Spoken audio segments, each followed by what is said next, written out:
할렐루야. 성령께서 이 시간도 말씀 가운데 큰 능력으로 역사하실 줄 믿습니다. 하나님의 자녀들이 이 세상을 살아갈 때에 어떻게 살아가고 있습니까? 우리는 항상 하나님의 뜻에 맞추어가는 삶, 하나님의 말씀에 맞추어가는 그런 삶을 살아야 됩니다. 그러기 위해서 성도는 언제나 나의 생각이나 나의 의지나 이런 것들로 내 신앙이나 나 자신을 바라보거나 판단하지 말고 하나님의 생각은 어떨까? 하나님께서 나를 보실 때 어떻게 판단하실까? 이것에 기준을 두고 살아가야 할 것입니다. 이것이 바로 구원받은 하나님의 백성들의 삶의 모습입니다. 그런데 하나님께서 사람을 판단하시는 그런 판단 기준이라고 하는 것은 어떤 것입니까? 우리가 생각하는 세상적 기준과는 너무나 다른 것을 여러분들이 알아야 됩니다. 세상의 기준이라고 하는 것은 어떤 거예요? 외모로 모든 것을 보지요. 외적인 것, 얼굴을 봐요. 그래서 요즘은 면접 시험을 볼 때도 얼굴이 얼마나 온화한가, 책임감이 있게 생겼는가, 이렇게 얼굴을, 그래서 우리 취업을 하는 아이들이 다 얼굴을 뜯어 고친대요. 그렇지 않으면은 취직 시험에 불이익을 당하기 때문에. 왜? 얼굴을 보고 사람을 판단하기 때문에 그렇습니다. 또 뭘 봐요? 학력을 보지요. 어느 대학을 나왔느냐? 좋은 대학을 나왔느냐? 성적을 봐요. 성적이 얼마나 좋으냐? 그리고 경력을 봅니다. 얼마나 많은 경력을 이 분야에서 쌓았느냐? 또 때로는 가정을 보고 가문을 보지요. 또 어떤 때는 사상도 봅니다. 그러나 하나님은 이런 것들을 중요하게 여기지를 않습니다. 그럼 하나님의 판단 기준이라고 하는 것은 과연 어떤 것이겠습니까? 그 하나는요, 사람은 외적인 것을 중요하게 여길지 모르지만 하나님은 우리의 중심을 보십니다. 이게 하나님의 판단 기준입니다. 사람은 권력이라든지 재물이라든지 또는 학력이라든지 이런 것으로 사람을 판단하지만 하나님은 우리의 외모가 아닌 우리의 중심을 보십니다. 우리의 속마음을 하나님은 보십니다. 왜냐하면 인간이 보는 그 모든 외적인 가치 기준이라고 하는 것들은 다 잠시 잠깐 후면은 안개와 같이 사라질 것들이기 때문에 그렇습니다. 권력도 다 사라집니다. 재물도 여러분 시간이 지나면 다 없어져요. 죽어서도 재물 가져가겠습니까? 건강도요, 다 시간이 지나면은 병약해질 수밖에 없어요. 사람이 죽을 때는요, 다 병들어서 죽습니다. 아름다운 외모도 나이가 들면은 다 똑같아져요. 70이 넘으면은 외모도 다 평준화됩니다. 잘난 사람이나 못난 사람이나 이쁜 사람 다 똑같아져요. 주름이 생기고 기미가 끼고 다 그렇게 될 수밖에 없잖아요. 아무리 양귀비와 같아도, 아무리 클레오파트라와 같이 이쁜 얼굴을 가지고 있다 할지라도, 오똑한 코를 가지고, 또는 마릴린 monroe와 같이 예쁜 미모를 가지고 있다 할지라도 다 소용없는 것들이 되고 맙니다. 왜? 시간이 지나면 다 변할 수밖에 없기 때문에 그렇습니다. 그렇기 때문에 하나님께서는 그런 외적인 것을 보시는 것이 아니라 정말 그 사람이 지닌 순결한 믿음, 선한 양심, 남을 사랑하는 그런 사랑에 실천하는 마음, 이런 것들을 보고 우리를 판단하십니다.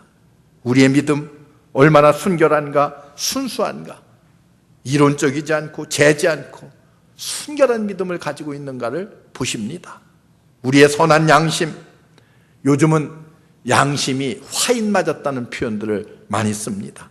잘못하고도 잘못한 줄을 알지 못하고, 죄를 짓고도 죄를 깨닫지 못하고 회개할 줄 모르는 그런 양심들을 가지고 삽니다. 양심이 아주 무뎌졌어요. 사회가 악하다 보니까 그런 무딘 양심을 가지고 사는 사람들이 너무나 많이 있습니다. 사랑의 마음, 얼마나 사랑을 실천하는가. 사람들에게 보이기 위해서 하는 사랑의 실천이 아니라 정말 마음 깊은 곳으로부터 우러나는 사랑의 실천. 얼마 전에 저한테 늘 형님 하며 따라다니는 그런 동생 같은 아이가 있어요. 나이는 많이 차이가 나지만은 아주 제가 아끼는 신앙이 좋은 집사님인데 서울에서 신앙생활 하는데 이제 더위가 다가오고 그래서 서로 안부 전화를 했습니다.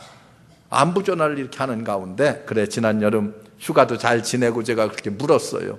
그랬더니 아이고 휴가는 그저 그냥 가족들과 하루 그 가까운 냇가에 가서 점심 한 그릇 먹고서 돌아왔다는 거예요. 물가에 가서.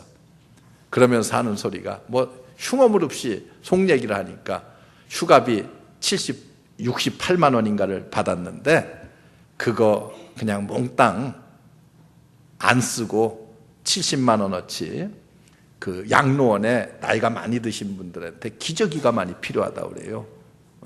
나는 그런 게 필요한 줄 잘 몰랐는데 양로원에 기저귀가 필요한 곳에 70만 원어치 종이 기저귀를 사서 갖다 전달하고 왔다 그러더라고요. 아니 내가 아주 가슴이 뭉클했어요. 나보다도 낫다 그랬어요. 목사인 나보다도 낫구나 그런 생각을 했어요. 여러분 누구에게 보이기 위한 것이 아니라 정말 그 마음에서 이웃을 사랑하는 마음, 그런 사랑의 그런 마음들이 우러나서 하는 그 아름다운 마음들 얼마나 좋습니까? 하나님께서 그런 중심을 보시는 것이 아니겠어요? 여러분은 하나님께나 사람에게 잘 보이기 위해서 머리를 단장하고 몸을 장식하고 자신의 가진 모든 것, 재물, 권력, 지식, 재능 이런 것들 자랑 삼아 뽐내고 있지는 않습니까?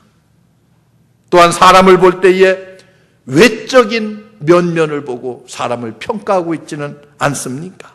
그러나 하나님은 여러분의 외모가 아닌 중심을 보고 계십니다. 속마음을 보고 계십니다. 그렇기 때문에 하나님 앞에서 우리의 외적인 모습이 아닌 순결한 믿음, 선한 양심, 이웃에 대한 아름다운 그런 진정한 사랑, 이런 것들로 장식해야 돼요. 오늘 말씀해 보면은 아내들에게, 남편들에게, 자녀들에게, 부모에게, 그리고 종들에게, 상전들에게 하는 말씀들이 쭉 나와요. 이렇게 하라는 거예요. 그 모든 것들이 다 어떤 거예요? 하나님께서 원하시는 것들이요. 하나님의 마음에 합한 그런 삶을 살라고 가르치고 있습니다. 인간의 판단에는 오차가 있을 수 있습니다.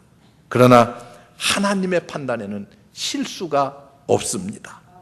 중심을 보시는 하나님 앞에서 여러분들의 삶이 정말 하나님 보시기에 하나님의 판단 기준에 완벽하게 합당한 삶을 살 수 있는 여러분들 되시기를 주의 이름으로 축원합니다. 또 한 가지는 하나님은 우리들의 과거를 보는 것이 아니라 우리의 현재의 모습을 보고 계십니다. 성도들 중에는 많은 분들이 예수 그리스도를 믿고 주님을 구주로 영접했다고 하면서도 과거에 지은 죄들 때문에 괴로워하고 낙심하고 있는 사람들이 많이 있어요. 과거에 발목 잡혀 있는 사람들이 많이 있습니다. 그러나 그것은 아직까지도 우리가 하나님의 사랑을 온전히 깨닫지 못하는 데서 비롯된 것이 아닌가 봅니다. 하나님께서는 믿음으로 나아오는 모든 자들에게 누구든지 그 모든 죄를 다 용납하시고 또 과거의 모든 죄를 내가 기억도 하지 않겠다고 약속하십니다.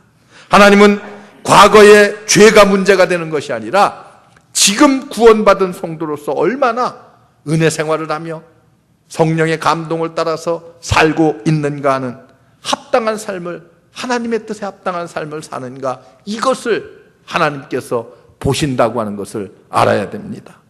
죄는 하나님 앞에 회개하면 다 소멸되는 거 아니겠어요? 자꾸만 과거의 일들을 기억나게 하고 그 죄에 사로잡히게 하고, 이거 누가 하는 거예요? 이건 사탄의 유혹입니다. 그래서 우리를 넘어뜨리죠. 사탄이 쓰는 가장 많이 쓰는 방법 중에 하나입니다. 다시 과거로 되돌아가게 해요.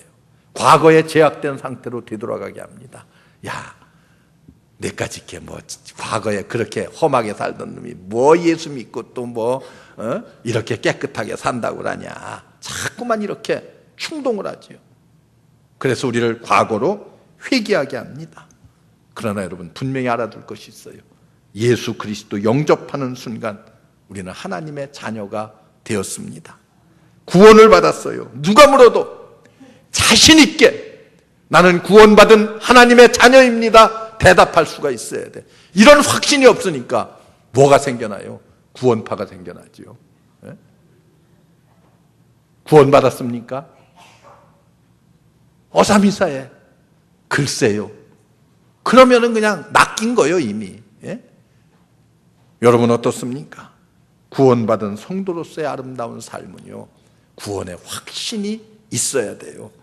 과거를 보는 하나님이 아니라 나의 현재의 신앙이 중요한 것을 여러분들이 알아야 됩니다. 구원받은 성도가 자신이 없이 신앙생활을 하면은요, 사탄은 우리로 하여금 어떻게 과거로 다시 되돌아가게끔 우리를 미혹하고 우리에게 압력을 가합니다. 다시 타락하게 만들고 과거의 습관에 다시 빠지게 만들고, 그렇게 반복하다 보면 어떻게 돼요? 이제는 다시는 돌아설 수 없는 구렁텅이 속으로 우리가 빠져들 수밖에 없습니다. 이런 사람들 여러분 얼마나 많이 있어요. 여러분들의 주변에도 신앙생활 잘하다가 지금은 전혀 그렇지 않고 옛날의 모습으로 되돌아가서 안타까운 모습들을 보이고 있는 사람들이 많이 있잖아요. 사랑하는 성도 여러분, 여러분은 아직도 구원의 기쁨을 온전히 누리지 못하고 과거의 죄로 인해서 고민하고 있는 사람 없습니까? 염려하지 마세요. 하나님은 회개한 백성들의 모든 죄를 사하시고 기억도 하지 아니하십니다. 성경은 우리에게 분명한 이런 약속을 주고 있습니다. 이제는 모든 근심 벗어버리고 하나님 앞에서 하나님의 백성답게 날마다 거룩해지는 삶을 살기 위해서 노력하고 전심을 기울여야 됩니다. 하나님은 결코 과거를 보는 것이 아니에요. 오늘을 보십니다. 현재의 여러분들의 신앙의 상태를 보십니다. 지금 내 믿음만 보시고 나의 삶의 모습만 보고 계십니다. 그래서 내가 늘 말하지만은 간증은 어떻게 하라고 그랬어요? 간증은 과거의 죄만 잔뜩 나열해 놓는 것은 간증이 아닙니다. 과거의 잘못된 죄악은요, 한마디면 끝나요. 나는 참 이렇게 못 쓸 사람이었습니다. 이렇게 죄인이었습니다. 한두 마디면 끝나요. 그리고 지금은, 과거에는 그랬지만은 지금은 내가 예수 그리스도 영접하고 구원받고 하나님의 자녀로서 이렇게 아름다운 신앙생활을 하고 있습니다. 이게 간증이요. 과거에 죄진 것만 그냥 실컷 그냥 그렇게 세세하게 탁 나열해 놓고 구원받은 기쁨은 그저 그냥 하는 둥 마는 둥 끄트머리 어떻게 쬐끔 한두 마디 하다가 말고, 여러분 그건 간증이 아니에요. 하나님은 나의 현재의 모습을 보시기를 원하십니다. 과거는 오늘의 내 신앙을 유지하기 위한 힘과 능력이 되는 거예요. 내가 이런 사람이었는데 오늘의 나를 있게 하신 하나님 은혜 감사하는, 이것이 우리의 신앙 아니겠어요? 이것이 구원받은 하나님의 자녀요, 이것이 우리 성도들의 삶의 모습이 아니겠습니까? 오늘을 기도하며 오늘 하루를 말씀 안에 바르게 살아가려고 노력하고 그런 삶을 살면은 하나님께서 여러분들의 삶에 구원의 확신을 주시고, 그리고 믿음의 확신 속에 승리하는 아름다운 삶을 살게 하실 줄로 믿습니다. 여러분, 오늘의 삶, 지금의 신앙이 중요해요. 언제나 기독교는 현재를 중요시합니다. 과거에 잘 믿었던 거에 너무 의존하지 마세요. 옛날에는 내가 은혜도 참 많이 받았는데 지금은 뭐요? 옛날에는 내가 그래도 신앙생활 잘했는데, 교회 봉사도 잘했는데, 자꾸만 그런 생각에만 사로잡혀 있으면 안 돼요. 지금은 내가 어떤 신앙생활을 하고 있는가를 소중히 생각해야 돼. 하나님은 뭘 보신다고? 현재를 보십니다. 여러분들의 현재의 신앙의 상태를 불꽃 같은 눈으로 관찰하신다고 하는 사실을 기억하시기 바랍니다. 그리고 또 한 가지, 하나님은 우리의 행위도 중요하지만 믿음을 더욱 소중하게 보고 계십니다. 율법을 숭상하던 유대인들은 자기 힘으로 율법을 온전히 지키면은 하나님께도 인정받고 구원받을 수 있다고 생각을 했습니다. 바울은 그런데 우리의 구원은 행위에서 난 것이 아니요 오직 믿음으로 말미암아 난 것이라고 분명히 우리에게 말씀해 주고 있습니다. 여러분, 어때요? 인간은 누구나 연약해서 죄를 짓지 않을 수가 없었어요. 죄를 지으라는 얘기가 아니에요. 인간의 행위는 행위만을 가지고 구원을 얻는다고 하면은 구원받을 만한 사람이 이 땅에는 한 사람도 없습니다. 왜? 행위로 구원을 얻을 만한 사람이 없기 때문에 그래요. 물론 뭐 조금 낫고 못하고 차이는 있을지 모르지만 누구도 그것을 가지고 구원을 얻을 수가 없습니다. 하나님께서는 사람의 행위로 우리의 구원의 문제를 판단하는 분이 아니십니다. 십자가에 달리신 예수 그리스도를 우리가 어떻게 전적으로 믿느냐 하는 믿음을 보시고 우리를 판단하시고 우리를 구원하십니다. 하나님은 윤리적 판단이 아닌 신앙적 판단을 하신다고 하는 사실을 여러분들이 알아야 됩니다. 그런데도 성도들 중에는 아직까지도 자신의 행위로 말미암아서 하나님께 인정받고자 하는 사람들이 많이 있습니다. 자신의 능력으로, 내 힘으로, 내 의지로 성결한 삶을 살아보겠다고 노력하는 사람들이 많이 있습니다. 이건 잘못된 생각이에요. 하나님은 우리의 믿음의 분량을 보고 우리를 판단하십니다. 성경은 오직 믿음으로만이 하나님을 기쁘시게 할 수 있다고 말씀합니다. 그렇다면 그렇다면 믿음만 좋으면 되지 세상에서 사는 삶은, 행위는 뭐 대수롭지 않지 않느냐, 아무렇게나 살아도 되지 않느냐? 결코 그렇지가 않습니다. 왜?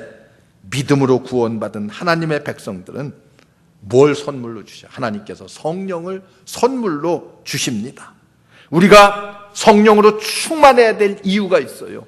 성령으로 충만하면 우리의 삶을 누가 주도해 나갑니까? 성령께서. 내 의지나 내 생각으로 세상을 살아가는 것이 아니라 내 속에 역사하시는 성령, 나를 도우시는 성령으로 말미암아 성령께서 내 삶을 주도해 나가기 때문에 그렇게 세상을 살면 우리의 삶은 어때요? 성결한 삶을 살아갈 수가 있습니다. 먼저 믿음, 그리고 성령의 은혜 안에서 성령의 능력으로 힘있게 우리가 성결한 삶을 살아갈 수가 있습니다. 내 힘, 내 의지, 내 결단, 이런 것만으로 세상을 아름답게 살려고 하면요 힘들어요. 금방 지치고 넘어지고 쓰러집니다. 성결한 삶은 결코 나의 힘과 의지만으로 되어지는 것이 아닙니다. 누구의 힘으로? 하나님의 능력으로, 그리고 성령의 능력으로 가능합니다. 그렇기 때문에 그리스도인들은 하나같이 성령 충만해서 믿음으로 살아갈 때에 하나님을 기쁘시게 할 수 있고 사람에게도 인정받는 삶을 살아갈 수가 있습니다. 하나님께 인정받고 사람에게 인정받아야 돼요. 하나님께 인정받지 못하는 사람은 사람에게도 인정받을 수가 없습니다. 여러분 분명히 알아야 돼요. 어떤 사람들은요 사람에게도 인정받지 못하면서 하나님께만 인정받으면 되지 이렇게 생각하는 사람들이 많이 있어요. 결코 그렇지가 않아요. 하나님께도 인정받고 사람에게도 인정받는 삶을 우리가 살아야 됩니다. 사랑하는 성도 여러분, 하나님께서는 지금도 우리를 불꽃 같은 눈으로 한 사람 한 사람을 살피고 판단하고 계십니다. 그렇기 때문에 우리는 언제라도 우리 하나님의 판단에 생각에 합당한 삶을 이 땅에서 살아야 됩니다. 하나님은 우리의 외적인 모습이 아닌 뭘 봐요? 중심을 보십니다. 하나님은 우리의 중심의 믿음과 선한 양심과 사랑을 실천하는 아름다운 마음을 우리 하나님께서 보고 판단하십니다. 하나님은 우리의 현재의 여러분들의 신앙의 모습을 보고 계십니다. 과거에 얽매이지 말아요. 과거에 발목 잡히지 말아요. 이건 사탄의 역사입니다. 믿음으로 성령 안에서 오늘을 성결하게 살기 위해서 부단히 노력하면 하나님께서 여러분들의 삶을 아름답게 보시고 인정해 주실 뿐만이 아니라 세상 사람들로부터도 인정받는 아름다운 생애가 될 줄로 믿습니다. 주님 이 땅에 다시 오시는 그날에 하나님께서 여러분 한 사람 한 사람을 인정해 주실 것입니다. 성도 여러분, 우리 모두 하나님께도 인정받고 사람에게도 인정받는 여러분들 되시기를 주의 이름으로 축원합니다. 기도하겠습니다. 은혜로우신 하나님 감사합니다. 오늘 우리를 불러주시고 하나님의 자녀 삼아주신 것 감사합니다. 우리의 중심을 보시는 하나님, 우리의 믿음과 선한 양심을 주께서 보시고 아름다운 성결한 삶 살아가기에 부족함이 없도록 우리에게 성령 충만케 하셔서 힘주시고 능력을 더하여 주시옵소서. 오늘의 삶이 하나님의 은혜 안에서 성결케 하옵소서. 주님 다시 오시는 그날에 하나님께로부터 인정받는 성도들 다 삼아 주시옵소서. 예수님의 이름으로 간절히 기도하옵나이다. 아멘.